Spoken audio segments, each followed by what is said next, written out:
México 1, Panamá 0. Qué partido, un bodrio. Pero un bodrio. Yo ayer decía que hoy los aviondos, y me incluyo, lo sábelo todo, íbamos a venir e íbamos a tratar de dar una explicación técnico-táctica, estratégica de lo que proponía uno, de lo que proponía el otro. Bueno, yo debo de admitir que lo de anoche sobrepasó mis límites y no encuentro la forma de cómo explicar lo que a mí, por lo menos, me resulta inexplicable. Horrible partido de fútbol, donde hubo uno local que no quería jugar, que iba a aguantar porque se sabía menos, ya que no pudo tener a su equipo B, aunque más no fue el equipo C, y hubo el otro que sabía de su responsabilidad, que jugaba con un equipo inferior, que iba hacia adelante por inercia y porque el otro le entregaba la pelota, pero que no se les caía una idea. Dicho esto, puedo entenderlo. Yo dije también ayer que el Vasco Aguirre, que Christiansen eran los que iban a sacar sus propias conclusiones y seguramente las sacaron de futbolistas de manera individual. Pero desde lo futbolístico, Vasco, fue un desastre. Sí. Que lo sabe. No.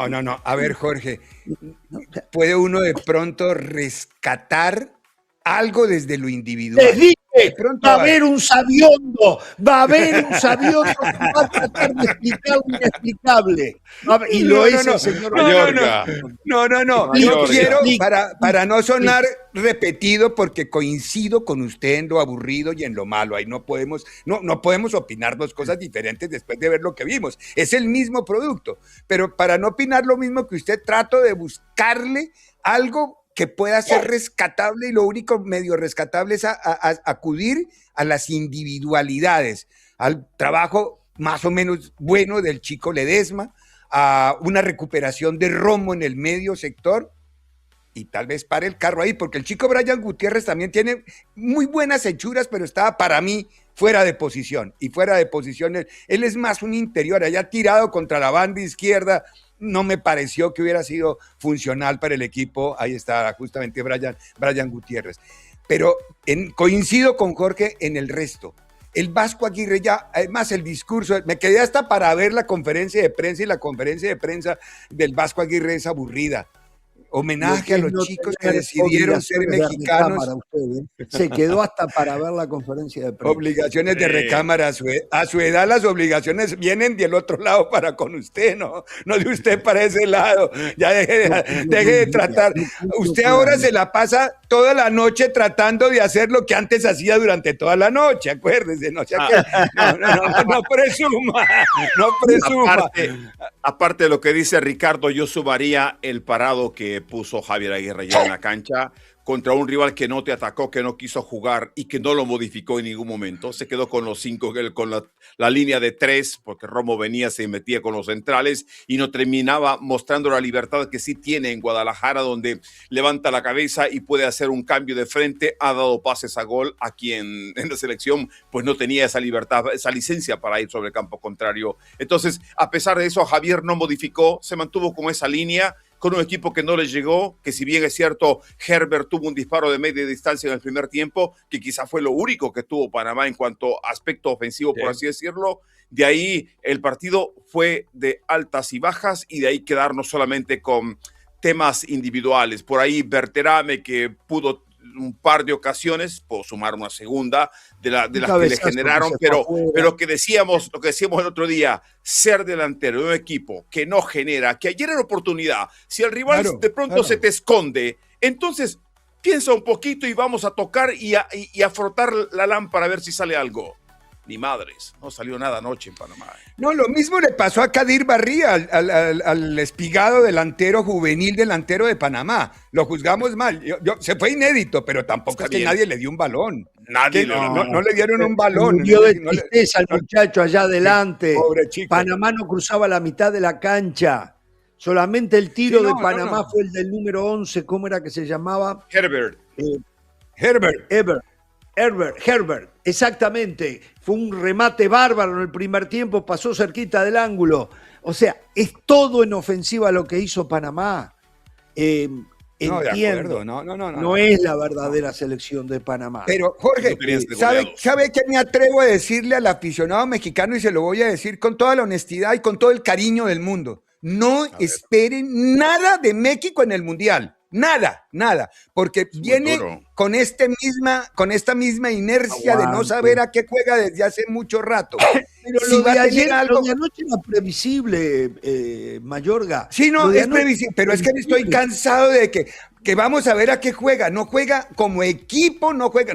¿Qué estamos haciendo? Análisis individuales. Porque como equipo, Ricardo, ¿qué nos dejó? Nada. Si ganan algo en el Mundial, celébrenlo, disfrútenlo, porque eso va a ser producto de lo que les transmite el Vasco Aguirre. Garra, corazón, va a tener huevos. La ventaja de ser local. Exacto. Ventaja como local que no la tienen otros locales. La altura de la Ciudad de México, la contaminación de la Ciudad de México y por ende el calor en pleno verano que hay en la Ciudad de México. Pero la altura y todo eso va a contribuir.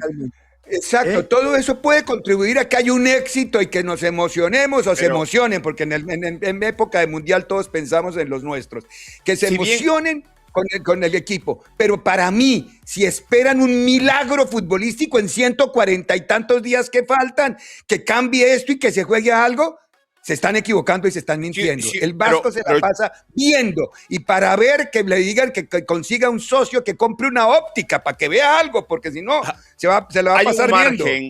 Hay un margen entre todo esto. El técnico hace un trabajo, hace un plan. Los jugadores son los que lo ejecutan. Y en eso usted da cierto espacio para que ellos inventen, creen, sigan el plan que usted trazó. Y en eso, Ricardo, hay que esperar.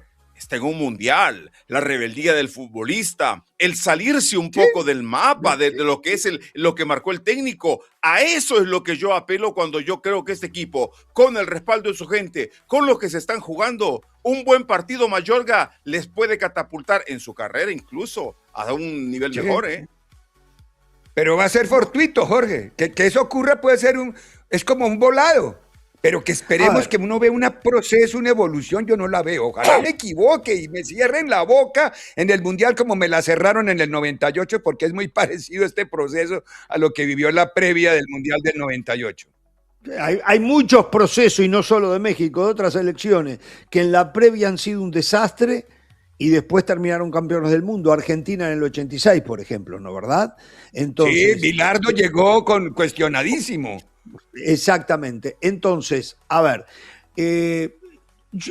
casi todos, tomándole el pulso a la opinión de la gente, hay casi una sensación de encolumnamiento en que México está muy mal. Es más, deberíamos de hacer una encuesta, aquí la producción que haga una encuesta, México en el Mundial. 0 posibilidades, México en el Mundial. ¿Alguna posibilidad? México en el Mundial. ¿Será campeón?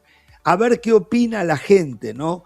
Pero la verdad que el fútbol no invita. No produzca, que eso lo único que va a provocar es que todos los que se envuelven en la bandera contesten, Jorge, y eso con bandera no vale. Está cabrera. Al fin y al cabo es el aficionado, Ricardo, al cual vamos a recurrir y la gente tiene su punto de vista, tiene su sensación. Yo no digo que no. Y aún así, Ricardo, cuando han visto mal a su selección, la gente no abandona, como Ramos dice, yo jamás abandono mi equipo. El aficionado es igual. Yo no abandono mi equipo nunca.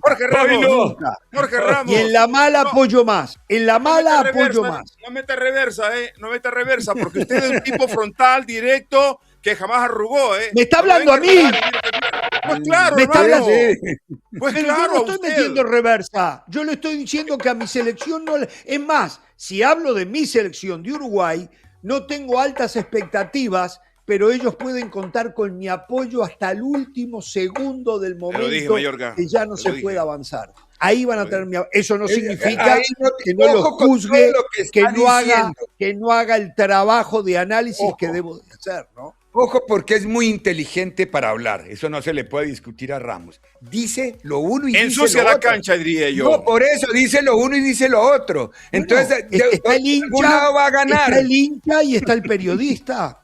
Está el hincha por y está eso, el periodista. Entonces por algún lado va a ganar. Entonces, y pueden claro, convivir los dos. En mi caso pueden convivir los dos. Me encantaría, no, a mí me encantaría que usted... Yo no sé, el cliente convive con el periodista, sí convive. Sí, convive. Usted hincha no es el cliente, pero bueno. Pero Jorge, en este ámbito usted debería ser más frontal y más comprometido con su opinión y ser lo suficientemente honesto.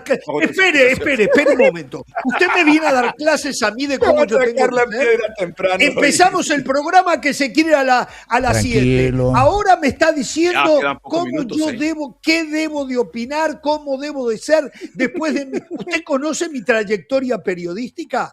Para que tenga el tupé de venirme a decir lo que me acaba de decir. Desde que me mentó la madre allá en el Rose Bowl en Pasadena, en aquel famoso partido de Copa Oro en el cual... Un día lo vamos a contar. ¿Qué año fue eso? Un día vamos 2001. Qué mal que estuve con ustedes. 2001. Qué mal que estuve con ustedes. Un día lo vamos a contar. De verdad lo digo. Conozco su carrera, conozco desde cuando le contaba fruta fresca. Ahora, me arrepento no haber sostenido aquellas palabras y aquella actitud que tuvo. ¡Qué horror! Las cosas que Polanco, yo sé que hoy es viernes, que México jugó horrible. Esto todo es producto. Mire que la dopamina que se dispara a veces es producto de algo. Y lo que México nos hizo anoche fue eso, nos causó daño. Nos causó ver lo que vimos de México fue... aterrador, porque a mí yo sí me puse en los pies, en la camisa de un aficionado mexicano. Tiene que ser uno muy hincha, llamar tanto a su país y a su camiseta para no entrar en estado de análisis y tener que ver una realidad tan cruda como la que tiene la selección mexicana. Una cosa no impide la otra. Yo sé, Jorge, que no lo hace es un obcecado. Por eso yo le digo, porque es mi trabajo, procuro ser lo más equilibrado que puedo. Pero es que de verdad, Jorge, ¿usted espera algo de México? Honestamente le pregunto, ¿espera algo de México con lo que ha visto? ¿Espera algo de México México no? diferente? Desde México no, pero espero para el momento de que comience el Mundial, como sé que las condiciones van a cambiar, que haya una mejoría sustancial. ¿Espero que México sea campeón del mundo? No. ¿Espero que México llegue a la final? No. ¿Espero que México se meta en semifinales? Lo dudo muchísimo. Ojalá que yo me equivoque. Claro, que no sea a costa de Uruguay, pero ojalá que yo me equivoque porque... Ni de Colombia ni de El Salvador no va, ¿no? No. Oiga, Jorge y Ricardo, ¿con qué jugadores ustedes podrían hoy decirle a la opinión pública el Vasco Aguirre pudo haber encontrado algo ayer para esa baraja de opciones que está buscando? Richard Ledesma me gustó. Me gustó porque acaba de llegar Brian Gutiérrez. Pero Ramos, ¿en qué posición, Jorge? ¿En qué posición a Ledesma? Porque a ver, como juega en línea de 5 jugando como carrilero. Claro, que el recorrido no lo exija tanto, porque como lo planteó ayer el Vasco al comienzo. Pare la pelota, la selección no juega con línea de 5. Anoche tuvo pasajes donde Romo se metió al fondo y jugó con esa línea. Hubo largos pasajes además. Discúlpeme, ayer Romo jugaba en línea de 3 saliendo con el Cotorro y con Richard Ledesma. Entonces... A lo mejor al tener a Richard Ledesma por derecha, porque el lateral derecho ha sido una incógnita. Y yo no estoy diciendo que Richard Ledesma tenga que ser titular, cuidado. Pero al tenerlo en algún momento puede, y principalmente a medida avanzan las llaves, las rondas, a lo mejor decide, no sé, tiene que tener un plan B. No puede jugar igual ante todos los rivales. Jorge, pero anoche los cambios, cuando hizo los cambios son... No hizo nada y me gustó el Hormiga. Es más, la jugada más peligrosa que tuvo a favor de México fue un cabezazo del Hormiga que el arquero Gug se lo saca allá arriba. Bueno, esa es la verdad. Pero a ver, cuando uno tiene que rescatar una jugada en 95 minutos. El partido fue malo. Estamos de acuerdo. No. Bueno, a ver, ¿qué va a pasar ahora frente a Bolivia el domingo a la 1 de la tarde, hora del este? Yo Todo me imagino va a depender, que va a armar un 11 diferente, ¿no? Yo también me lo imagino, no tengo la seguridad. Intenté hablar con León Lecanda, pero fue imposible, que él está pegado a la selección y que seguramente tiene un poquito más de información. Pero a ver, con base en lo que vimos anoche, si va a rotar y los quiere ver como él es hay que ponerle un apodo al Vasco, el optómetra o el oftalmólogo, porque todo ahora es quiero ver. Entonces, uno o hace versus. Malagón en el pórtico, sería para variar. Claro. Jorge Sánchez a la zona derecha como lateral. Gallardo, que no empezó, iría como lateral por la izquierda. Israel Reyes y Ramón Juárez podrían ser los dos centrales. Delante de ellos, Eric Lira con Iker Fimbres y con Brian Gutiérrez, pero jugando en su posición, no en la que lo alinearon anoche por allá tirado en el extremo izquierdo. Y Lainez por la derecha, la Hormiga González como referente y un tercer delantero que puede venir como lo hacía en Cruz Azul, el Cuate. A veces, cuando venía en doble jugador de 9, venía cargado a la izquierda. Así podría actuar, me imagino. ¿Y no podrá probar mañana lo que ayer hablábamos con doble punta, el Hormiga y Berterame? Sí. Puede ser también el Hormiga y Berterame jugar un 4-4-2, pero y no tiene que salirse mucho del libreto. Muy poco, ¿eh? Sí, también. Porque él regresaría solo unos metros a Lainez, dándole flexibilidad a Lainez. Eso que hace el Madrid por estos días, que ese tercer delantero lo usa más como un cuarto volante. Entonces podría ser un 4-4-2 flexible. Pero el Vasco cuando marca el partido de ayer, Ricardo, es el poco fútbol o las oportunidades que se le siguen prestando a Alvarado, y Alvarado no termina de dar el Piojo ese sabor que futbolísticamente hablando en Guadalajara se lo encontramos en algún momento, pero a nivel de selección todavía seguimos esperando un gran partido de él, ¿eh? Hay jugadores que no son de selección. Yo estoy decepcionado de Charly Rodríguez. Para mí Charly hace 8 años, 9 años era un jugador súper diferente. Y con el tiempo me he ido convenciendo que Charly es más jugador de club que de selección.